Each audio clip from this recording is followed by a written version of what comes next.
The crystal halls of Nexus Station had never seen such a gathering in 10,000 years. 12 species, 12 empires, 12 rulers who commanded fleets that could burn entire star systems to ash. They'd all come together for one purpose. And that purpose was the complete destruction of humanity. High Arbiter Velith An of the Sith Rani stood at the center of the great chamber, his forearms raised in the gesture of ultimate authority. His scales shimmered with the deep purple that marked him as the eldest of his kind, and when he spoke, his voice echoed through halls that had witnessed the rise and fall of countless civilizations. "The matter before us is simple," he declared. "Humanity must be eliminated." The other rulers nodded their various heads, tentacles, and sensory appendages in agreement. The Morvic collective clicked their mandibles in approval. The Valorian hegemony's representative bowed his great horned skull. The Deskai wrapped their gaseous forms tighter in anticipation. For 300 years, they had watched humanity spread across the stars like a disease. These strange creatures from a small blue world had done the impossible. They had left their planet, conquered the void between stars, and claimed 40 systems as their own. 40 systems in just 3 centuries, when most species took millennia to colonize even a handful of worlds. "They breed without control," hissed Ambassador Sithric of the Morvic Collective. "Their population doubles every few decades." "They adapt to any environment," added the Valorian representative. "We have seen them survive on frozen moons and burning deserts and worlds with atmospheres that should kill any oxygen breather. They show no respect for our laws," rumbled the great stone-like form of the Krethel observer. "They smile at us with their teeth, as if threatening to devour us and then speak of friendship." The council murmured in disturbed agreement.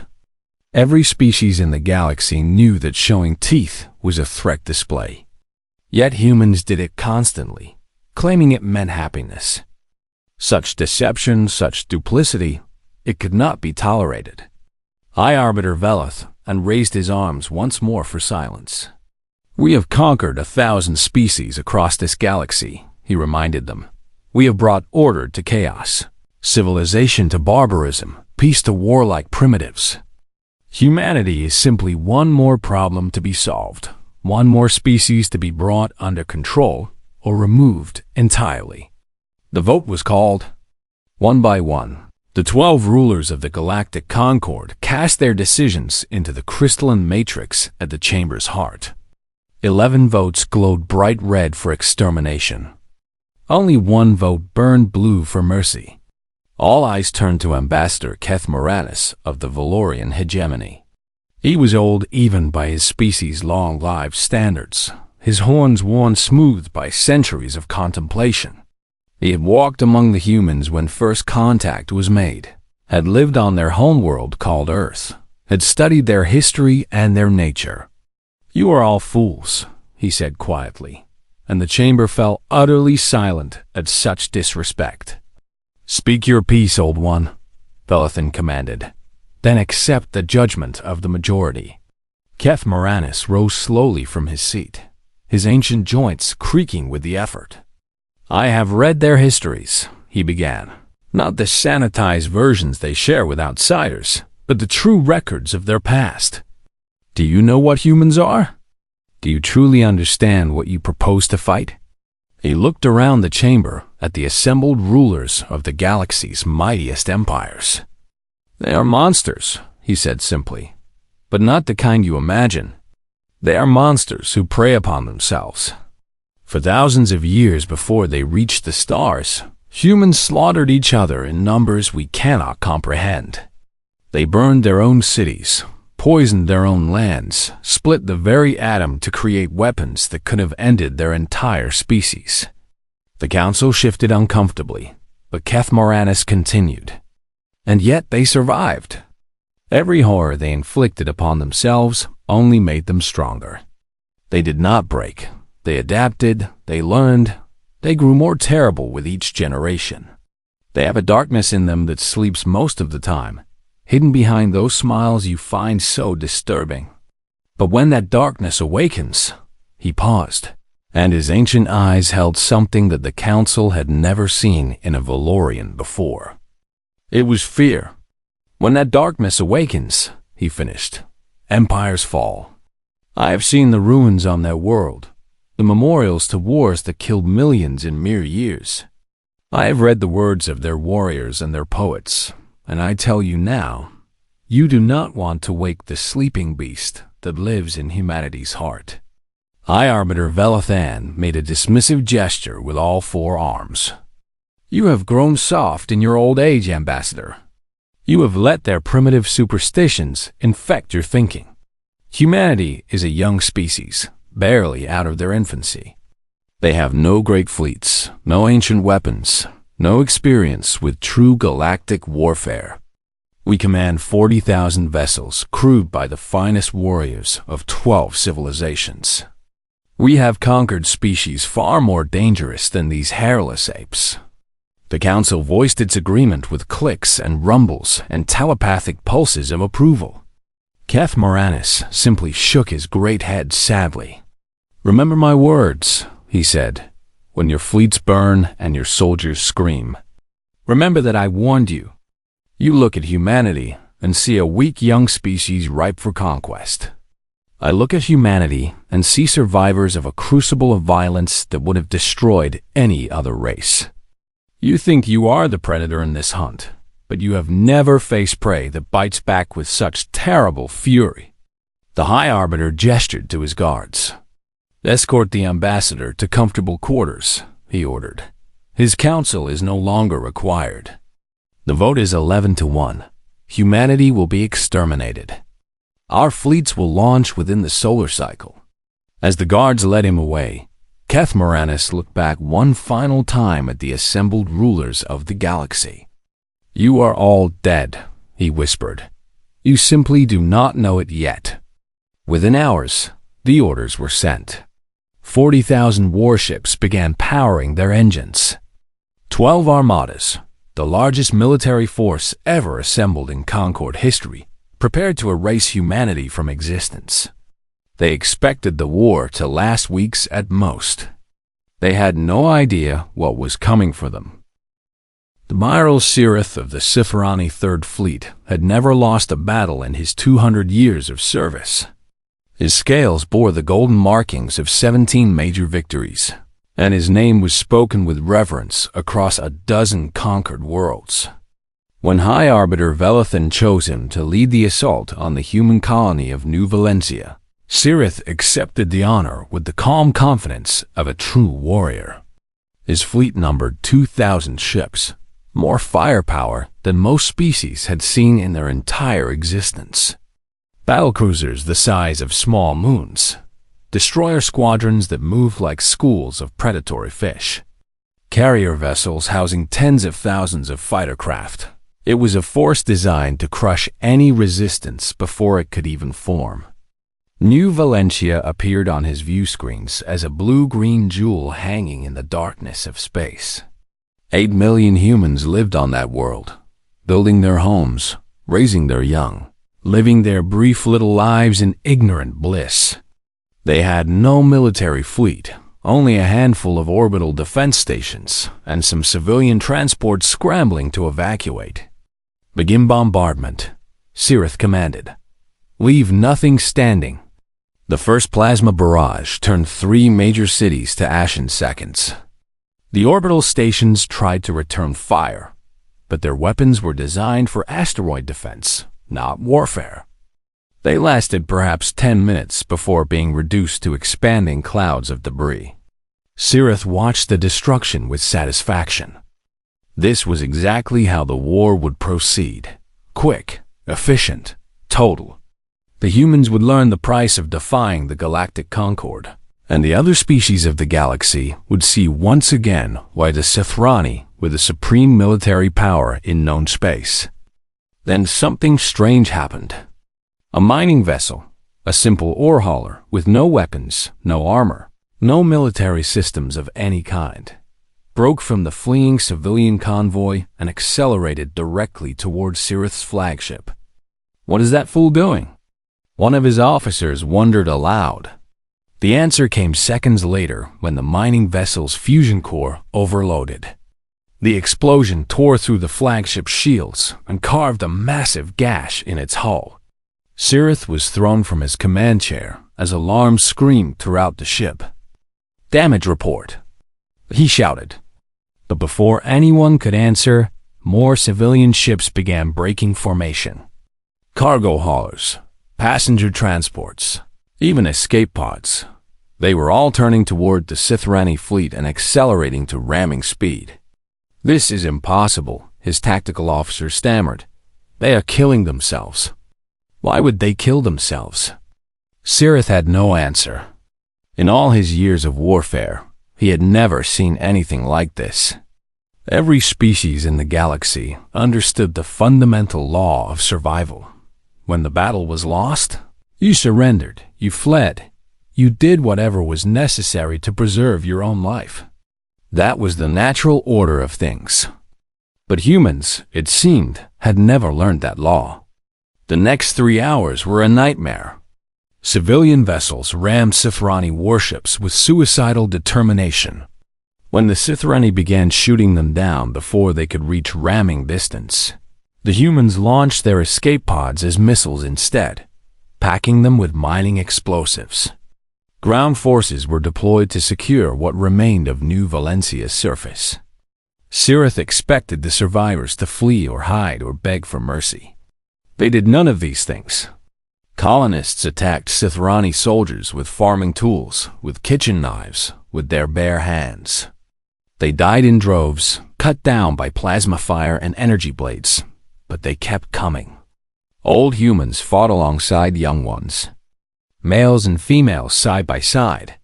Even children threw rocks at the invaders before being silenced forever. Sirith received a report from one of his ground commanders that would haunt him for the rest of his life. A human female had been struck by plasma fire that severed both her legs at the knee. Any sane creature would have screamed for help, would have tried to crawl to safety, would have accepted that the fight was over. This female had dragged herself 30 meters across a burning deck, leaving a trail of blood behind her to reach a dead Sithrani soldier.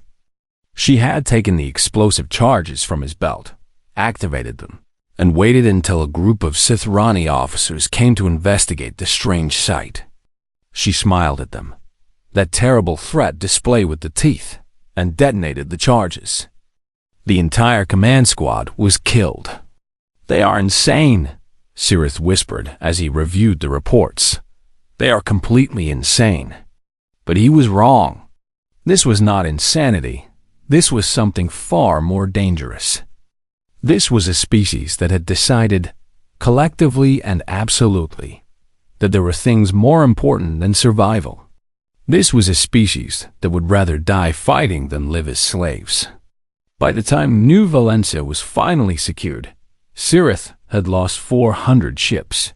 400 warships, crewed by trained military personnel with superior technology and overwhelming numbers, destroyed by civilians with mining equipment and desperate courage. He sent his report to the Galactic Concord with trembling hands. "The humans do not surrender," he wrote. "They do not flee. They do not accept defeat. I have conquered many species in my career, and I tell you now, humanity is unlike anything we have ever faced. They seem to possess no survival instinct whatsoever. They fight until death, and they take as many of us with them as possible." He paused, struggling to find words for what he had witnessed. "I believe we have made a terrible mistake," he continued. "These creatures are not weaklings to be conquered. They are predators in the shape of prey. I strongly recommend that we reconsider our strategy before more fleets share my fate." The Concord received his report and immediately classified it. They could not allow the other fleets to know what had happened at New Valencia. They could not allow doubt to spread through their forces. So they buried the truth and sent the next armada to attack the next human world. And then the next. And then the next. Each time, the pattern repeated. Each time, the humans refused to break. Each time, the Concord paid in blood for every inch of ground they claimed.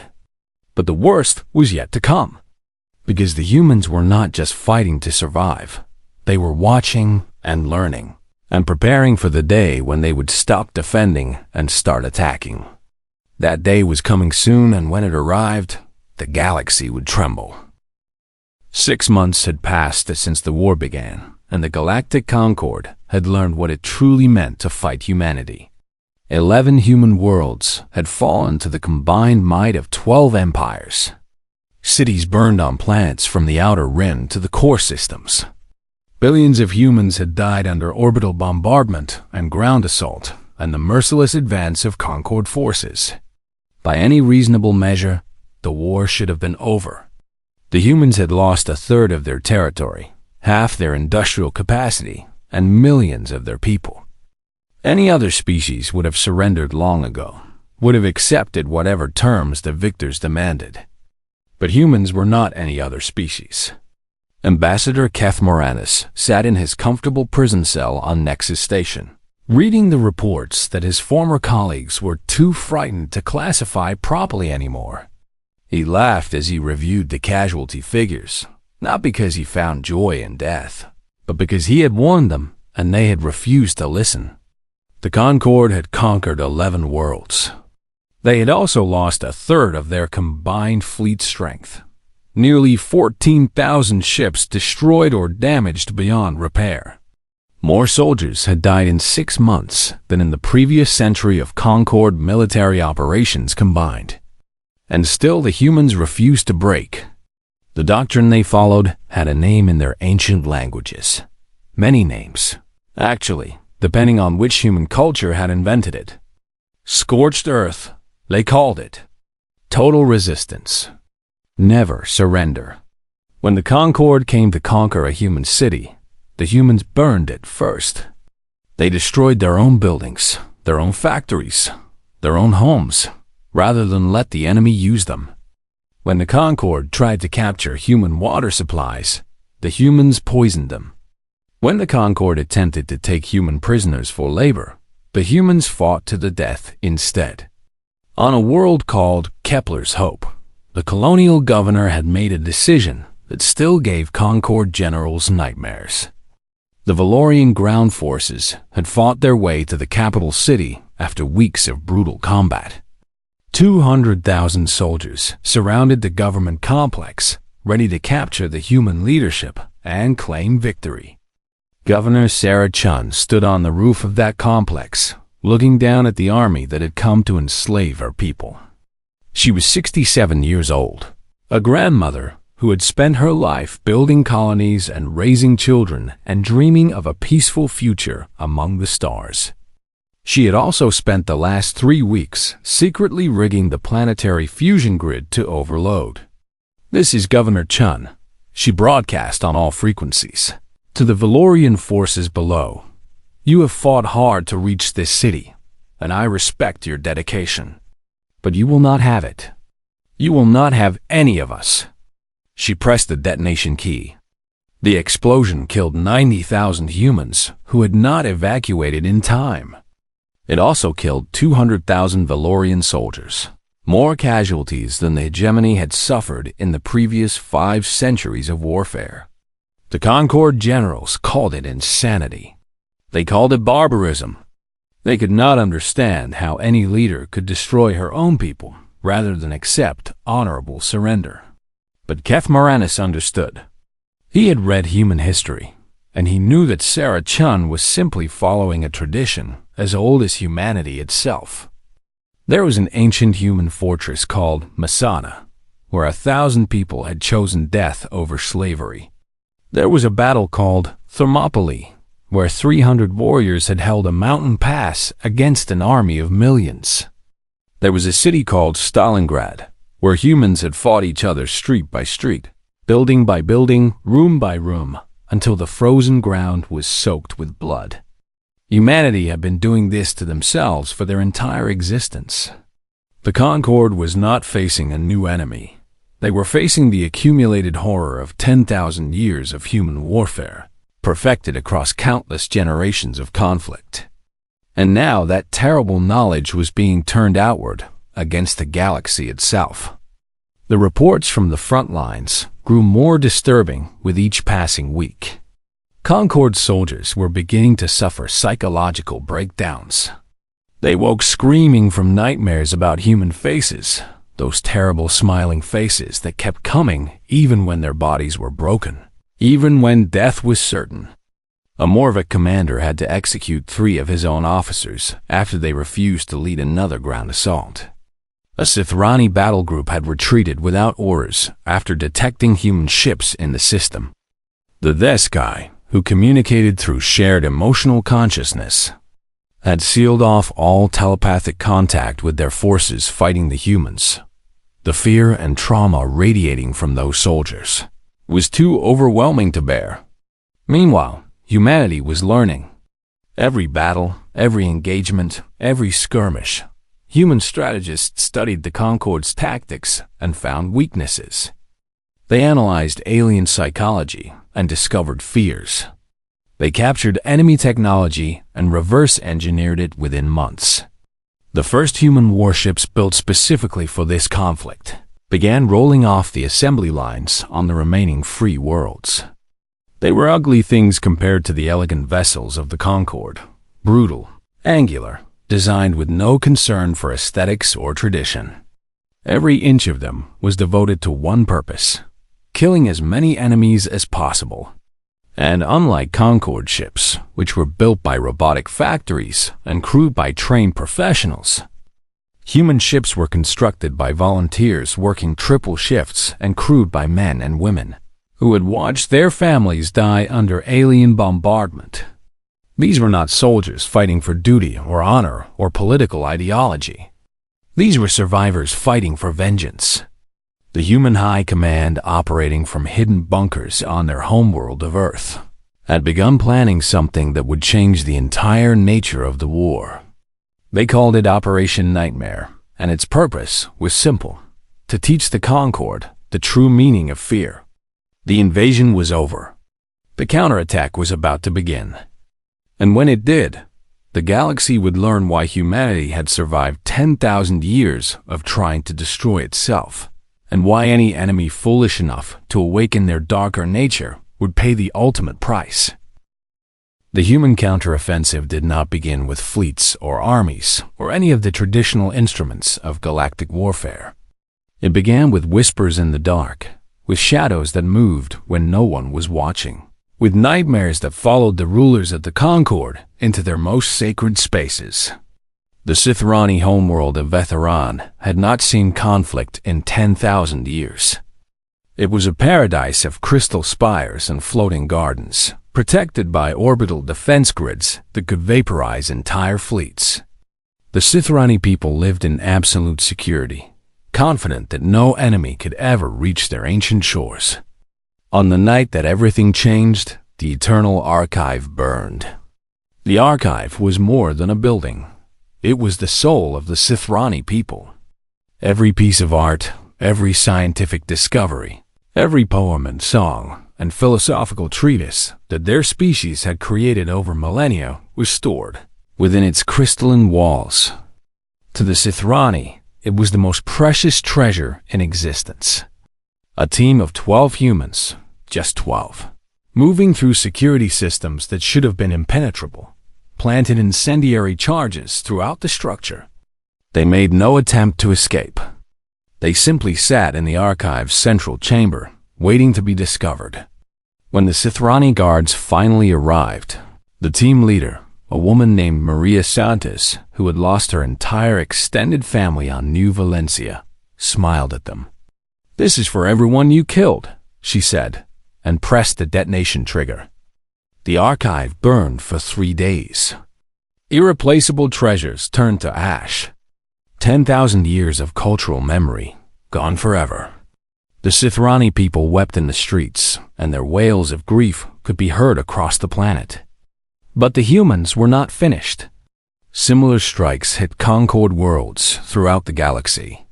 The Valorian Temple of Ancestors, where the honored dead had been memorialized for centuries, was destroyed by a human operative who had spent 3 years infiltrating their society. The Morvic breeding grounds, where the next generation of warriors was being cultivated, were contaminated with a biological agent that would take decades to cleanse. The Leskai homeworld experienced something unprecedented. A human had found a way to broadcast thoughts of violence and terror directly into their shared consciousness, driving thousands to madness before being stopped. Everywhere, humans left survivors, not out of mercy, but out of strategy. They wanted witnesses who would spread the word, who would tell their people what humanity was capable of. "We are coming," the messages said, carved into walls and burned into flesh and whispered into dying ears. "Your children will forget your names. This is what you created." The Concord's military leadership tried to respond with overwhelming force. But how do you fight an enemy that attacks from within? Their fleets were designed for space battles, their armies for planetary conquest. They had no experience fighting ghosts. And the psychological toll was devastating. Admiral Sirith, the victor of New Valencia, was found dead in his quarters, not from human attack, but from his own hand. The nightmares had become too much. He saw human faces every time he closed his eyes, felt phantom fingers around his throat, heard the screams of the dying in every moment of silence. He was not alone. Suicide rates among Concord officers increased tenfold. Soldiers refused to sleep, knowing what waited for them in their dreams. Entire units had to be rotated off the front lines due to complete psychological collapse. High Arbiter Velethan himself was not spared.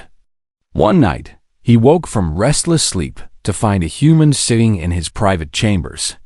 Just sitting, watching him with those strange flat eyes that showed no emotion at all.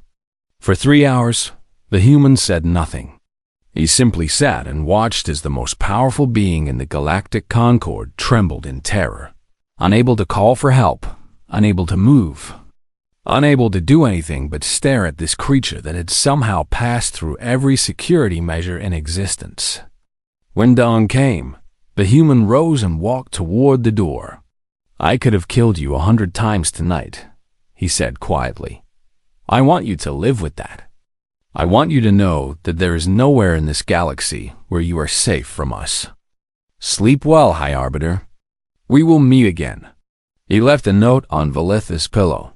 "This is just the beginning."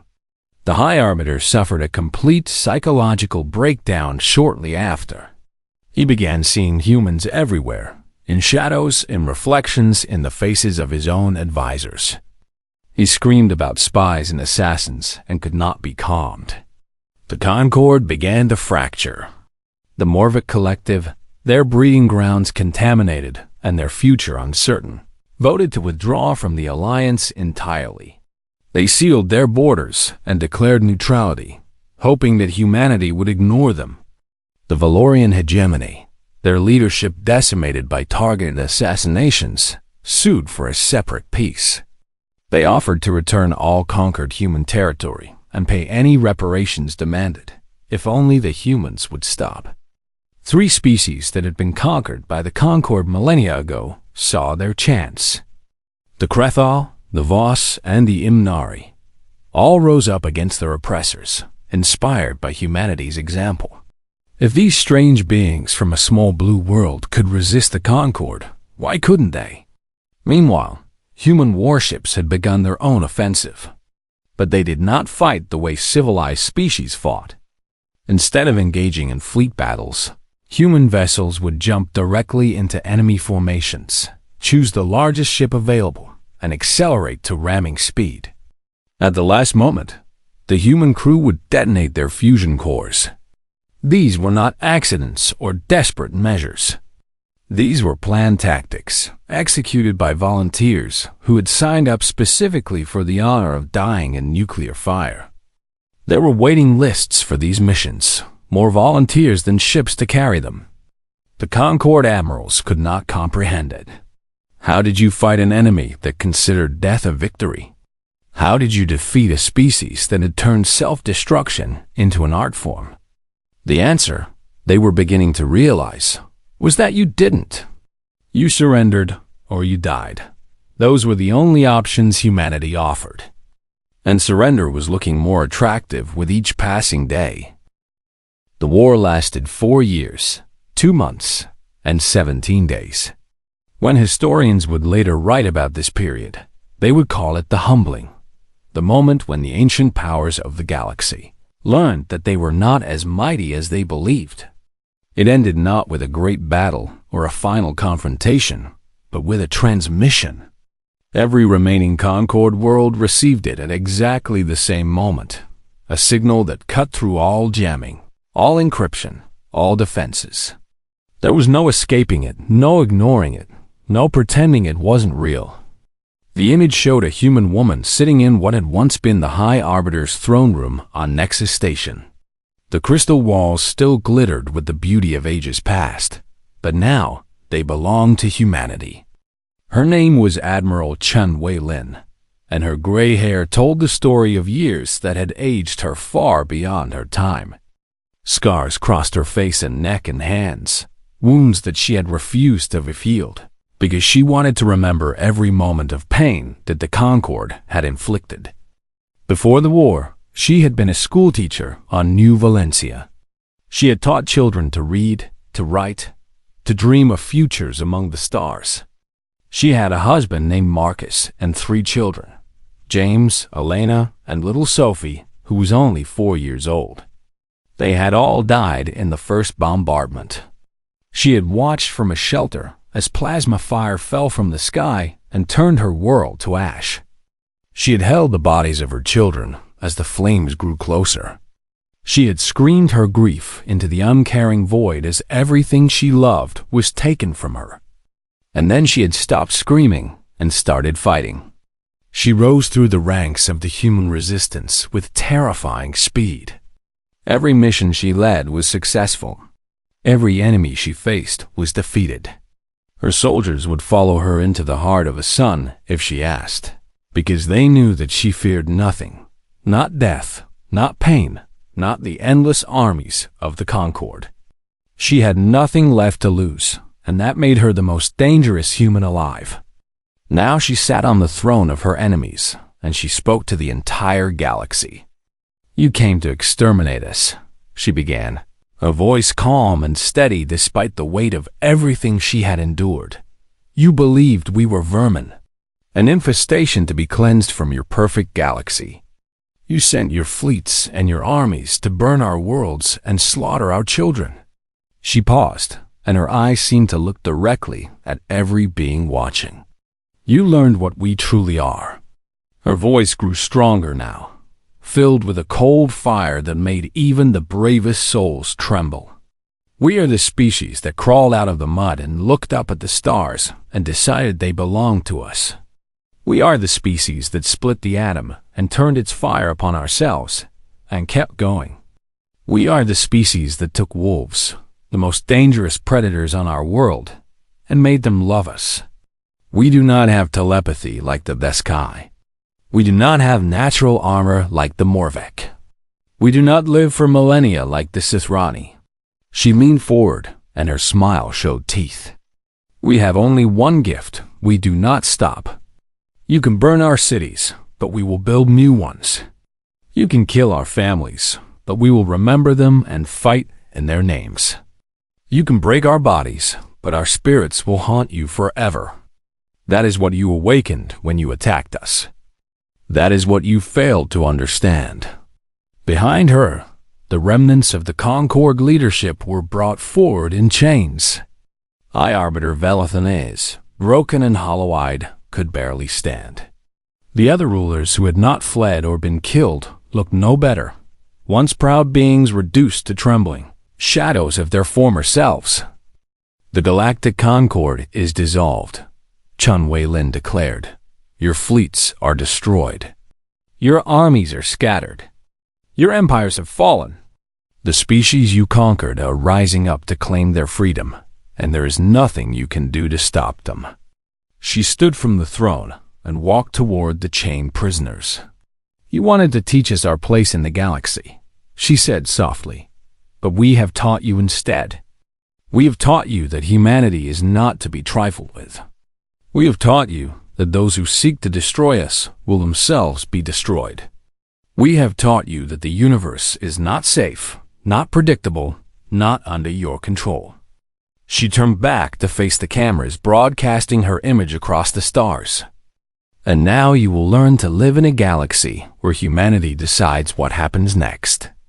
Not out of cruelty or vengeance, we leave such things to you, but out of necessity, because we have seen what happens when others have power over us, and we will never allow it again. The transmission ended.